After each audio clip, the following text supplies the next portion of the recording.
জাতীয় থেকে আন্তর্জাতিক, প্রান্তিক, জনপদ থেকে নগর চারপাশে ঠিক কী ঘটছে এই মুহূর্তে তা নিয়ে আয়োজন এখন চারদিক। সঙ্গে আছি আমি ফরহাদ বিন নূর। রাজধানীর পল্টনে নিষিদ্ধ ঘোষিত হিজবুত তাহরিরের মিছিলে ছত্রভঙ্গ করে দিয়েছে পুলিশ। দুপুরে জাতীয় মসজিদ বায়তুল মোকাররম মসজিদের সামনে থেকে শুক্রবারের জুমার নামাজ শেষ হবার পরই নিষিদ্ধ ঘোষিত হিজবুত তাহরিরের সদস্যরা একটি মিছিল বের করে। এ সময় পুলিশ তাদের বাধা দিলেও বাধা অতিক্রম করে মিছিল নিয়ে এগিয়ে যায় হিজবুত তাহরির সদস্যরা। এ সময় মিছিল ছত্রভঙ্গ করতে লাঠিচার্জ ও টিয়ার শেল ছড়ে আইনশৃঙ্খলা রক্ষাকারী বাহিনী। বেশ কয়েকটি সাউন্ড গ্রেনেডেরও শব্দ শুনতে পাওয়া যায়। পুলিশের বাধায় হিজবুতের সদস্যরা পুরানা পল্টনের বিভিন্ন অলিগলিতে অবস্থান নেয়। এ সময় বেশ কয়েকজনকে আটক করে পুলিশ। প্রায় ঘণ্টা খানেক পর বিকেল ৩টার দিকে পরিস্থিতি স্বাভাবিক হয়ে আসে। আটক ৩ জনকে বিভিন্ন মেয়াদে রিমান্ডে দিয়েছে পুলিশ।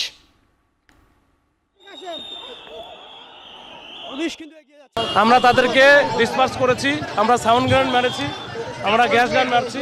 এরপর মারার পরে তারা ডিসপার্সে চলে গেছে। এখন পরিস্থিতি একেবারে শান্ত। আমরা অলিগলির ভিতরে যদি কেউ থাকে সেটাও দেখতেছি। বেশ কিছু আটক আছে, এটা আমরা পরে জানাবো, আমাদের কমিশনার স্যার জানাবে, মিডিয়া স্যার জানাবে। না, তারা মিছিল করার চেষ্টা করছিল। বিভিন্ন গোষ্ঠীর কয়েকদিনের নানা বিতর্কিত কর্মসূচি আগস্ট পরবর্তী বাংলাদেশ ও ইসলামের চেতনার পরিপন্থী বলে মন্তব্য করেছেন জাতীয় নাগরিক পার্টির মুখ্য সংগঠক হাসনাত আব্দুল্লাহ। রাজধানীর একটি রেস্টুরেন্টে আল্লামা সাঈদী ফাউন্ডেশন আয়োজিত জাতীয় ঐক্যে আলেমদের ভূমিকা শীর্ষক আলোচনা সভা ও ইফতার মাহফিলে তিনি একথা বলেন। সভায় আগামী নির্বাচনে ইসলামপন্থীদের ভোটের বাক্স এক হবার আশা করেন জামায়াতে ইসলামীর সহকারী সেক্রেটারি জেনারেল মাওলানা রফিকুল ইসলাম খান। আল্লামা দেলোয়ার হুসাইন সাহিদী সহ জামায়াতে ইসলামীর শীর্ষ নেতাদের মিথ্যা মামলায় হত্যা করা হয়েছে অভিযোগ করে তিনি এসব মিথ্যা মামলায় সাক্ষী ও হত্যাকাণ্ডের সাথে জড়িতদের দ্রুততম সময়ের মধ্যে বিচারের দাবি করে অন্তর্বর্তী সরকারের কাছে। জাতীয় স্বার্থে আলেমদের ঐক্যের ব্যাপারে আশাবাদ ব্যক্ত করে হাসনাত আব্দুল্লাহ। যে আমরা আগামী নির্বাচনে অন্তত আমাদের বাক্স হবে একটা, ইসলামপন্থী জনতা এক বাক্সে ভোট দেবে। আমরা যদি এই কথায় ঐক্যমত পোষণ করতে পারি, দৃঢ় থাকতে পারি, বাংলাদেশের সর্বস্তরে গ্রামে গঞ্জে শহরে নগরে বন্দরে চাষস্থল থেকে সচিবালয়ে একই আওয়াজ উঠেছে, সব দল দেখা শেষ, এবার দেখবো আলেম ওলামার বাংলাদেশ। আমরা এমন কোনো কার্যক্রম যেন না করি যেটি বিশ্ব দরবারে বা আন্তর্জাতিক দরবারে ইসলামের যে মূল এসেন্স সেটির বিরুদ্ধে কোনো ধরনের বার্তা যেন না দেয়। আপনারা জানেন যে দেশি বিদেশি ষড়যন্ত্র অব্যাহত রয়েছে বাংলাদেশকে অস্থিতিশীল করার। আমাদের দেশে বিভিন্নভাবে সাম্প্রদায়িক ট্যাগ দেওয়া হয়। নির্বাচনে অংশ নিতে জাতীয় নাগরিক পার্টি প্রস্তুত বলে জানিয়েছেন দলটির আহ্বায়ক নাহিদ ইসলাম। এছাড়া ভোটের আগে আইন শৃঙ্খলা পরিস্থিতির উন্নতি এবং জুলাই ঘোষণাপত্র প্রকাশের দাবি জানিয়েছেন তিনি। শুক্রবার বিকেলে রাজধানীর বাংলা মোটরে দলটির অস্থায়ী কার্যালয়ে কেন্দ্রীয় কমিটির সদস্যদের নিয়ে সাধারণ সভা শেষে সংবাদ সম্মেলনে তিনি একথা বলেন। উঠে আসে নির্বাচন, নারী নিরাপত্তা সহ বিচার ও সংস্কার ইস্যু। সম্প্রতি নারীর প্রতি সহিংসতা, ধর্ষণ ও ইভটিজিংয়ের ঘটনা তীব্র নিন্দা জানিয়ে উদ্বেগ প্রকাশ করেন নাহিদ। এছাড়া ভোটের আগে আইন শৃঙ্খলা পরিস্থিতির উন্নতি এবং জুলাই ঘোষণাপত্র প্রকাশের দাবি জানান তিনি। আর দলের মুখ্য সংগঠক সার্জিস আলম নির্বাচনের কথা আসলে কেন রাজনৈতিক দলগুলো নির্বাচন পেছানোর শঙ্কা জানায় এমন প্রশ্ন তোলেন। ঐক্যবদ্ধভাবে জুলাই আগস্টের অপরাধীদের বিচারের জন্য সরকারকে চাপ দেওয়ার আহ্বান জানান তিনি। এছাড়া জনপরিসরে নারীর নিরাপত্তা নিশ্চিতে সরকারকে কঠোর ব্যবস্থা গ্রহণ ও নারী নিপীড়নকারীদের দ্রুত বিচারের আওতায় আনার দাবি জানান দলটির নেতারা।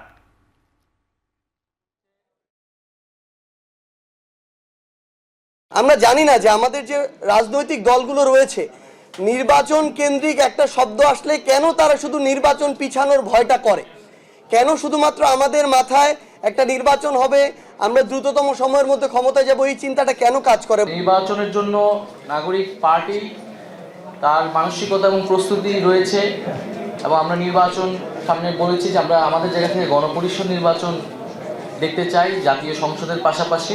বৈষম্যবিরোধী বা সমন্বয়ের যে পরিচয়, সেই পরিচয়টা কিন্তু এখন আর এক্সিস্ট করে না সেই অর্থে। ফলে আইন শৃঙ্খলা বাহিনীর কাছে আমাদের ইয়া থাকবে, যাতে এই পরিচয় ব্যবহার করে কেউ যদি অপকর্ম করে তারা তাদের আইন অনুযায়ী ব্যবস্থা নেবে। দেশ দীর্ঘদিন নির্বাচনহীন থাকুক তা চায় না ইসলামী আন্দোলন। জাতীয় নির্বাচন সংখ্যানুপাতিক পদ্ধতিতে হলে রাজনীতির গুণগত মান পরিবর্তন হবে বলে মন্তব্য করেছেন দলটির আমির সৈয়দ রেজাউল করিম। রাজধানীর একটি হোটেলে ইসলামী আন্দোলনের ইফতার ও দোয়া মাহফিলে তিনি বলেন, দেশ গড়তে বর্তমান সংবিধান পরিবর্তন করে নতুন সংবিধান দরকার। পাশাপাশি আগামী নির্বাচনের জন্য সংবিধান, ইসি, পুলিশ সহ বিভিন্ন সেক্টরে সংস্কার অপরিহার্য। ধর্মীয় কারণে কাউকে সংখ্যালঘু না করে তার নাগরিক অধিকার নিশ্চিতে কাজ করছে ইসলামী আন্দোলন। ইফতারে বিএনপি, জামায়াতে ইসলামী, এনসিপি সহ বিভিন্ন রাজনৈতিক দলের নেতা ছাড়াও ভারত, পাকিস্তান, চীন সহ কয়েকটি দেশের কূটনীতিকরা অংশ নেন।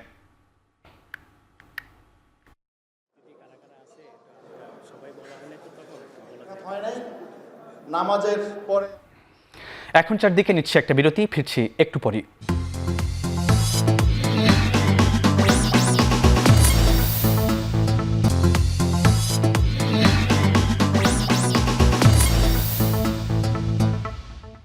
বিরতির পর ফিরে এলাম। আপনারা দেখছেন এখন চারদিক। দায়িত্বহীন ও বিভ্রান্তিমূলক বক্তব্য প্রদানের অভিযোগে স্বরাষ্ট্র উপদেষ্টার অপসারণের দাবি জানিয়েছেন নারী সহিংসতার বিরুদ্ধে আওয়াজ তোলা নারীরা। শুক্রবার বিকেলে জাতীয় সংসদ ভবনের সামনে সারা দেশে নারীর উপর ধর্ষণ, নিপীড়ন ও সহিংসতার বিরুদ্ধে আয়োজিত সমাবেশে এ দাবি জানান তারা। বলেন, নারীদের উপর চলমান বিভিন্ন হামলা ও নিপীড়নের দায় সরকার ও আইন শৃঙ্খলা বাহিনীকে নিতে হবে। একই সঙ্গে নারীদের হয়রানি, গণহামলা রোধ এবং নারীদের নিরাপত্তা নিশ্চিতে জরুরি ব্যবস্থা নেওয়া সহ 5 দাবি তুলেন তারা। এ সময় তাদের হাতে ছিল সহিংসতা বিরোধী নানা ধরনের প্ল্যাকার্ড। এরপর মানিক মিয়া অ্যাভিনিউতে একটি প্রতিবাদ মিছিল করে সমাবেশ করেন আন্দোলনকারীরা। উপদেষ্টা জাহাঙ্গীর আলম চৌধুরী এবং পরিবেশ উপদেষ্টা সাইদা রিজওয়ানা হাসানের বিবৃতিগুলো নারীদের আশ্বস্ত করার পরিবর্তে পরিস্থিতিকে আরো জটিল করেছে। দেশের যে কোনো জায়গায় অপ্রীতিকর ঘটনায় উদ্দেশ্যপ্রণোদিতভাবে ছাত্রদলের নাম জড়ানো হয় বলে অভিযোগ করেছেন দলের সভাপতি রাকিবুল ইসলাম রাকিব। দুপুরে নয়াপল্টনে বিএনপির কেন্দ্রীয় কার্যালয়ের বাংলাদেশ জাতীয়তাবাদী ছাত্রদলের এক সংবাদ সম্মেলনে তিনি একথা বলেন। কিছু সংগঠন বাংলাদেশ জাতীয়তাবাদী ছাত্রদলের এরকম ইতিবাচক রাজনীতিকে বিভ্রান্ত করার জন্য সাধারণ শিক্ষার্থীদের কাছে বাংলাদেশ জাতীয়তাবাদী ছাত্রদলের নামে বেরামে বিভিন্ন প্রোপাগান্ডা করছে। যে ঘটনাটি নওসাদ বিশ্ববিদ্যালয়ের সাধারণ শিক্ষার্থীদের সাথে জনাব সার্জিস আলমের সমস্যা হয়েছে, এটির সাথে বাংলাদেশ জাতীয়তাবাদী ছাত্রদলের কোনো সম্পর্ক নেই। সংগঠিত অপ্রীতিকর ঘটনায় জাতীয় নাগরিক পার্টির নেতা সার্জিস আলম কর্তৃক ছাত্রদলের উপর দোষ চাপানোর নিন্দা ও প্রতিবাদ। তো আমরা ঘটনা পর্যালোচনা করছি, সে কারণে এই ঘটনার কারণে যদি সার্জিস আলম ব্যক্তিগতভাবে সম্মানহানি হয়ে থাকে, সেজন্য আমরা দুঃখ প্রকাশ করেছি। জুলাই আগস্টে ছাত্র জনতার আন্দোলন চলার সময় দমন পীড়নে অংশ না নিতে সেনাবাহিনীকে সতর্ক করে জাতিসংঘ। সেনাবাহিনী সেই সতর্ক বার্তা আমলে নিয়েছিল বলেই বাংলাদেশে ক্ষমতার পট পরিবর্তন সম্ভব হয়েছে, এমন মন্তব্য করেছেন সংস্থাটির মানবাধিকার high commissioner Volker Turk. BBC World সার্ভিসে হার্টক অনুষ্ঠানে বুধবার প্রকাশিত পর্বে সমসাময়িক বিশ্ব মানবাধিকার পরিস্থিতি নিয়ে আলোচনায় উঠে আসে বাংলাদেশ প্রসঙ্গ। আন্তর্জাতিক বহুমুখী মানবাধিকার ব্যবস্থা ছোট বড় বিভিন্ন দেশ আদৌ আমলে নিচ্ছে কিনা সে প্রশ্নের জবাবে বাংলাদেশকে উদাহরণ হিসেবে তুলে ধরেন তুর্ক। জানান, জুলাই আগস্টে বৈষম্য বিরোধী আন্দোলনের সময় তৎকালীন সরকারের দমন ও নিপীড়ন কার্যক্রমে অংশ না নিতে সেনাবাহিনীকে সতর্ক করেছিল জাতিসংঘ। বলা হয়, দমন পীড়নে জড়িত হলে বাংলাদেশ আর শান্তিরক্ষী পাঠানোর দেশ থাকবে না।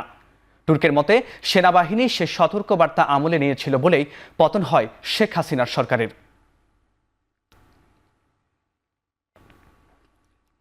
Well, I can give you examples where it is taken seriously. I'll give you the example of Bangladesh last year. During July, August, you know, there were massive demonstrations of students. They had enough of the previous government under Sheikh Hasina. There was massive repression happening. The big hope for them was actually our voice, was my voice, was also what we were able to do. And we put the spotlight on the situation. And we actually gave the warning to the army that if they get involved, it means that they may not be able to be a troop contributing country anymore. As a result, we saw changes. Mohammed Yunus took over as the new chief advisor of the interim administration. He asked me immediately, can you send us a fact-finding mission to put the spotlight on the situation and to investigate what was happening, which is what we did. And it actually helped. I was in Bangladesh last year. The students were so grateful for us taking a stand and for us speaking out and for supporting them. এখন চারদিকে নিচ্ছি আরেকটা বিরতি, ফিরছি একটু পরই।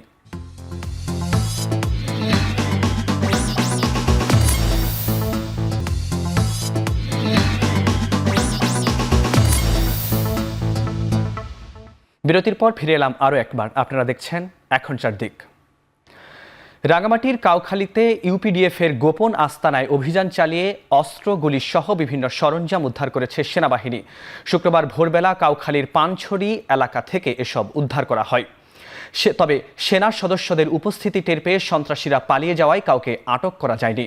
এ বিষয়ে শুক্রবার বিকেলে সেনাবাহিনীর পক্ষ থেকে সংবাদ বিজ্ঞপ্তিতে জানানো হয়, পার্বত্য সশস্ত্র সংগঠন প্রসিত খিসার ইউপিডিএফের গোপন আস্তানায় অভিযানে একটি পিস্তল, 17 রাউন্ড গুলি, একটি বাউনোকুলার, কয়েকটি ওয়াকিটকি সেট, সন্ত্রাসীদের ইউনিফর্ম ও চাঁদা আদায়ের রসিদ জব্দ করা হয়।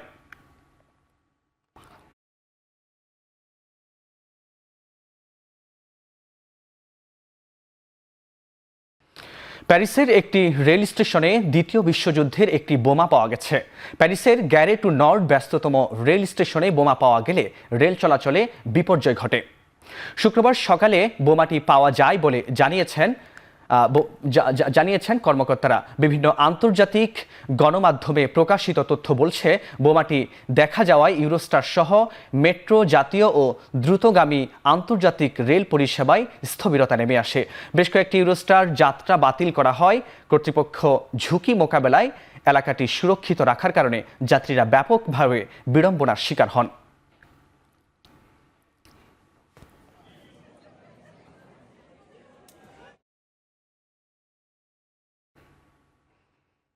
এখন চারদিক শেষ করছি। এখন চারদিক এখন টেলিভিশন ওয়েবসাইটে দেখতে ভিজিট করুন www.ekhon.tv। এছাড়া ফেসবুকে দেখতে ভিজিট করুন facebook.com/tv.ekhon এবং ইউটিউবে দেখতে ভিজিট করুন youtube.com/ekhon TV।